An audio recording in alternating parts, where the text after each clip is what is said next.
NEET 2025 UG online അപേക്ഷകൾ സ്വീകരിച്ചു തുടങ്ങി. പ്രധാന തീയതികൾ ശ്രദ്ധിക്കുക. അപേക്ഷ സ്വീകരിച്ചു തുടങ്ങുന്ന ദിവസം ഫെബ്രുവരി 7.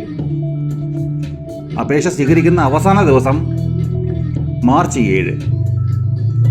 തിരുത്തലുകൾ ഉണ്ടെങ്കിൽ തിരുത്തലുകൾ അനുവദിക്കുന്ന ദിവസം മാർച്ച് 9 മുതൽ 11 വരെ.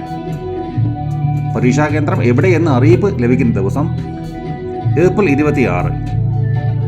അഡ്മിറ്റ് കാർഡ് ഡൗൺലോഡ് ചെയ്തു തുടങ്ങുന്ന ദിവസം മെയ് 1. പരീക്ഷാ തീയതി മെയ് 4. റിസൾട്ട് വരുന്ന ദിവസം ജൂൺ 14. അപേക്ഷകൾ ഓൺലൈനായി മാത്രമേ സ്വീകരിക്കുകയുള്ളൂ. ഒരാൾക്ക് ഒരു അപേക്ഷ മാത്രമേ നൽകാൻ സാധിക്കൂ.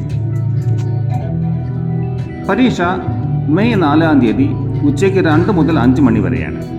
180 മിനിറ്റ് സമയം, അഥവാ 3 മണിക്കൂർ. പരീക്ഷയുമായി ബന്ധപ്പെട്ട പുതിയ വീഡിയോ നിങ്ങളിൽ എത്തിക്കും.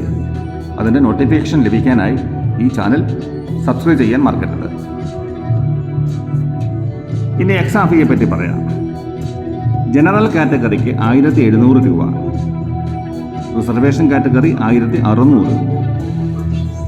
SC ST PW വിഭാഗത്തിൽപ്പെട്ടവർക്ക് 1000. ഇന്ത്യക്ക് പുറത്ത് എക്സാം സെൻറ്റർ ആവശ്യമുള്ളവർ 9500.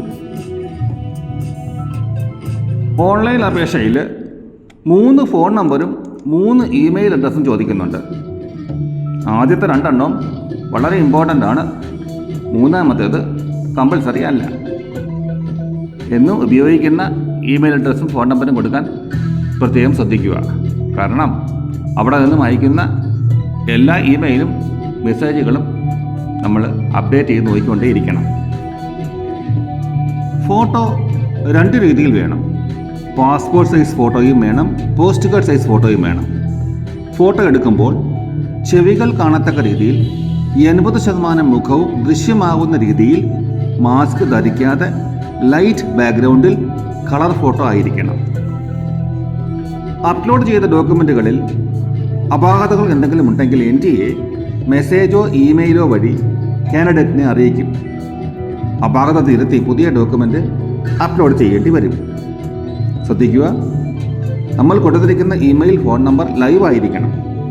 അതുപോലെ അതിൽ വരുന്ന മെസ്സേജുകൾ ശ്രദ്ധിക്കുകയും വേണം.